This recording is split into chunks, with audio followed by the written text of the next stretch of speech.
नमस्कार दोस्तों अगर आपको पंजाब किंग्स और लखनऊ सुपर जायंट्स के बीच खेला गया आईपीएल का 42वां और सबसे रोमांचक महामुकाबला पसंद आया हो तो आप इस वीडियो को एक लाइक जरूर करें। इस वीडियो का लाइक टारगेट 400 लाइक्स का है, तो दोस्तों वीडियो को आप दिल से लाइक जरूर करें। आईपीएल 2022 के 42वें और एक और रोमांचक मुकाबले में आईपीएल इतिहास की दो बड़ी टीमें एक दूसरे से भिड़ी।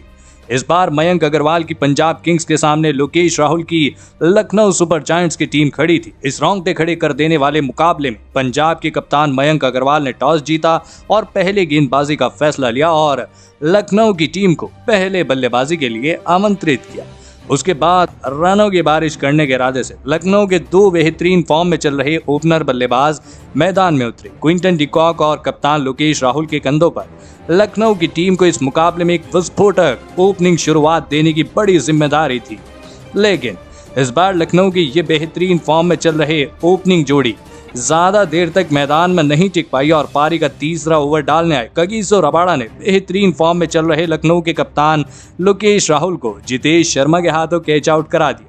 लोकेश राहुल 11 गेंदों में 6 रन बनाकर आउट हो गए। अपने सबसे बेहतरीन फॉर्म में चल रहे बल्लेबाज को शुरुआती ओवरों में ही खोने के बाद अब लखनऊ की टीम की तरफ से दीपक हुड्डा बल्लेबाजी करने मैदान में आए और फिर यहां से क्विंटन डिकॉक और दीपक हुड्डा की इस जोड़ी ने लखनऊ की पारी को संभाला। कप्तान केएल राहुल के विकेट से लखनऊ की टीम दबाव में थी, लेकिन इसके बावजूद क्विंटन डिकॉक और दीपक हुड्डा की इस जोड़ी ने पहले तो लखनऊ की पारी को संभाला और फिर आंखें सेट हो जाने के बाद बड़े बड़े शॉट खेलना शुरू कर दिया।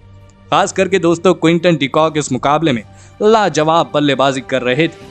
क्विंटन डिकॉक और दीपक हुड्डा की इस जोड़ी ने लगभग पारी के 12वें ओवर तक बल्लेबाजी करी और दोस्तों क्विंटन डिकॉक ने इस मुकाबले में लाजवाब बल्लेबाजी की। जी हां, अपनी टीम को 98 रनों तक पहुंचाया, लेकिन फिर पारी का 13वां ओवर डालने आए संदीप शर्मा ने क्विंटन डिकॉक को जितेश शर्मा के हाथों कैच आउट करा दिया। क्विंटन डिकॉक से 37 गेंदों में 46 रन बने।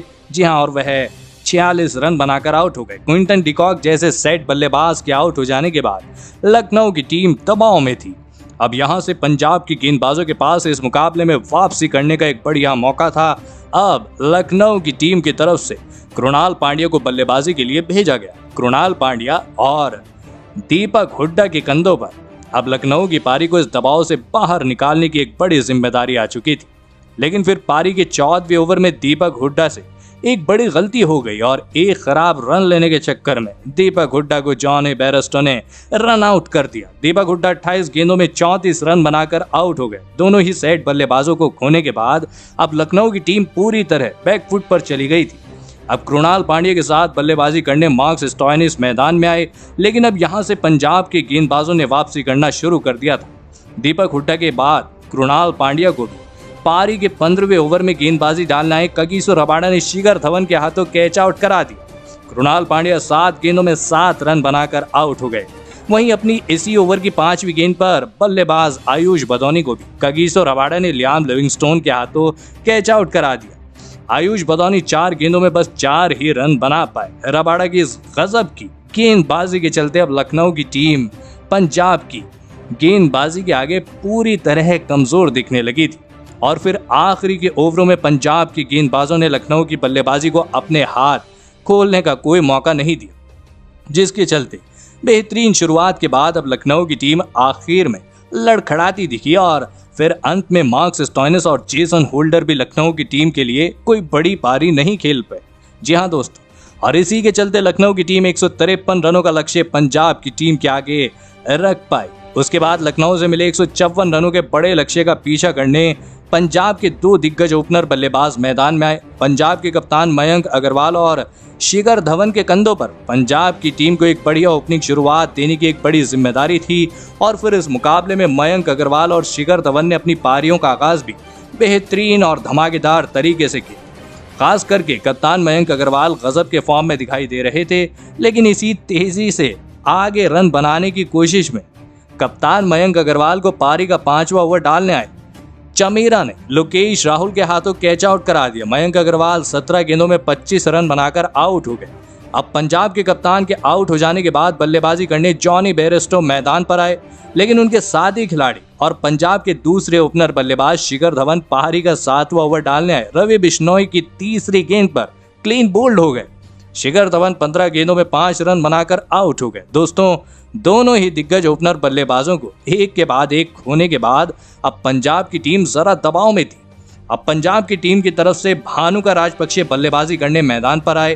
भानुका राजपक्षे भी इस मुकाबले में कुछ अच्छा प्रदर्शन नहीं करके दिखा पाए और पारी का 8वां ओवर डालने आए कृणाल ने उन्हें लोकेश राहुल के हाथों कैच आउट करा दिया। भानुका राजपक्षे 7 गेंदों में 9 रन बनाकर पवेलियन चलते बने। लगातार विकेट गिरने के चलते अब लखनऊ की टीम ने इस मुकाबले में वापसी कर ली थी। पंजाब की बल्लेबाजी अब भारी दबाव महसूस करने लगी थी। जी हां, आपको बता दें कि अब पंजाब की टीम की तरफ से विस्फोटक बल्लेबाज करने वाले लियाम लिविंगस्टोन जॉनी बेयरस्टो का साथ देने मैदान पर आए और फिर यहां से लियाम लिविंगस्टोन और जॉनी बेयरस्टो ने पंजाब की पारी को संभाला और एक विस्फोटक साझेदारी बनाना शुरू कर दिया। लिविंगस्टन तो इस मैच में गजब के फॉर्म में दिखाई दे रहे थे। लियाम और जॉनी बेयरस्टो ने लगभग पारी के 12वें ओवर तक बल्लेबाजी करी और अपनी टीम को 88 रनों तक पहुंचाया। लेकिन फिर पारी का 13वां ओवर डालने आए मोहसिन खान ने सेट हो चुके लियाम को कृणाल पांड्या के हाथों कैच आउट करा दिया। लियाम लिविंगस्टन 16 गेंदों में 18 रन बनाकर आउट हो गए। मजबूत हुई, जी हां दोस्तों, आपको बता दें कि मजबूत दिख रही पंजाब की टीम अब फिर से दबाव में चली गई थी। अब बल्लेबाजी करने नए बल्लेबाज जितेश शर्मा को भी कृणाल पांड्या ने ज्यादा देर तक मैदान में टिकने नहीं दिया और जितेश शर्मा को कृणाल पांड्या ने LBW आउट कर दिया। जितेश शर्मा 5 गेंदों में बस 2 रन बनाकर आउट हो गए। जी हाँ दोस्तों, अब पंजाब की जीत या हार केवल और केवल जॉनी बेयरस्टो के बल्लेबाजी पर टिकी हुई थी। जॉनी बेयरस्टो इस मुकाबले में बेहतरीन फॉर्म में दिखाई दे रहे थे, जिसके चलते अब मुकाबला आखिरी ओवरों में जा फंसा था। लेकिन जहां पर पंजाब की टीम को जॉनी बेयरस्टो से सबसे ज्यादा उम्मीद थी, वहां पर जॉनी बेयरस्टो गच्चा खा गए और पारी का 16वां ओवर डालने आए चमीरा ने कृणाल पांड्या के हाथों उन्हें कैच आउट करा दिया। जॉनी बेयरस्टो 28 गेंदों में 32 रन बनाकर आउट हो गए। जॉनी बेयरस्टो की इस बल्लेबाजी की वजह से मुकाबला आखिरी 2 ओवरों में जा पहुंचा था। जी हाँ दोस्तों, जहां पर पंजाब की टीम को आखिरी 2 ओवरों में 37 रनों की आवश्यकता थी। अब मैदान पर बल्लेबाजी कर रहे ऋषि धवन के कंधों पर ही पंजाब की आखिरी उम्मीद टिकी हुई थी। लेकिन लखनऊ के गेंदबाज पंजाब की बल्लेबाजी को हाथ खोलने का कोई भी मौका नहीं दे रहे थे।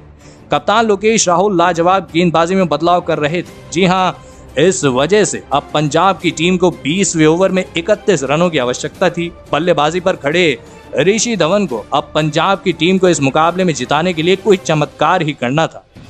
ऋषि धवन ने इस ओवर में गेंदबाजी डालने आए आवेश खान की पहली ही गेंद पर छक्का लगा दिया। अब यहां पर पंजाब की टीम में थोड़ी बहुत जीत की उम्मीद बढ़ चुकी थी, तो वहीं उसकी अगली ही गेंद पर ऋषि धवन ने एक चौका लगा दिया। अब पंजाब की टीम को जीत के लिए 4 गेंदों में 21 रनों की आवश्यकता थी। लेकिन गेंदबाजी डाल रहे आवेश खान ने भी सूझबूझ भरी गेंदबाजी करके ऋषि धवन को इस मुकाबले में, इस ओवर में हाथ खोलने नहीं दिया और इसी के चलते लखनऊ की टीम ने इस मुकाबले में पंजाब की टीम को 20 रनों से धूल चटा दी। दोस्तों, इस रोमांचक मुकाबले में भले ही लोकेश राहुल अपने बल्ले से कोई कमाल नहीं करके दिखा पाए, लेकिन जिस तरह की कप्तानी लोकेश राहुल ने इस लो स्कोरिंग मुकाबले में करके दिखाई, उसने पंजाब की टीम को मात देने में सबसे बड़ी भूमिका निभाई। तो दोस्तों, आप लोकेश राहुल की इस लाजवाब कप्तानी के लिए उन्हें 10 में से कितने अंक देना चाहेंगे? आप अपनी राय नीचे कमेंट में देना बिल्कुल भी ना भूलिएगा। धन्यवाद।